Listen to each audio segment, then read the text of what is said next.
Hello there and welcome to another Google Data Studio tutorial, and in this tutorial I will show you how you can create a pivot table or the pivot table in the Google Data Studio. So pivot table is a very common type of the metric or the chart which is helpful in displaying the information in the sort of expandable or collapsible format, and that shows both the relation between the rows like this and the columns, which you can make it dynamic or you can change it as per your needs of the analysis. So how we can create a pivot table or the pivot table over here is by using this add a chart option, and down there you have the pivot table. So in the pivot table you have the table with the text values only, with the bars, or with the heat map.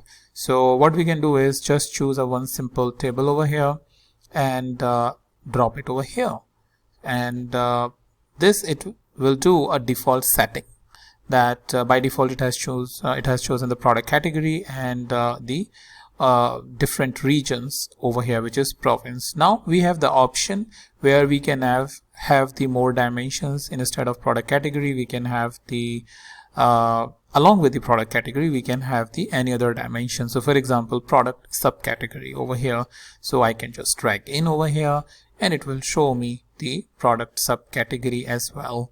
And then you have the option of expand and collapse. So right now everything is expanded, but you can have the option of expand and collapse. So this way this plus icon will be enabled for you, that you can use with the pivot table. Down there you will see some options like having the totals or ascending or descending sales for the purpose of sorting, and then filter and interaction. But that's at a minimum what you need to do to basically create a pivot table, and that you can something expand or collapse based on the needs that you have, and make the changes accordingly. So as I mentioned, you can add more dimensions and more columns. So let's say for example, along with the province you want to know about something related to the shipping information.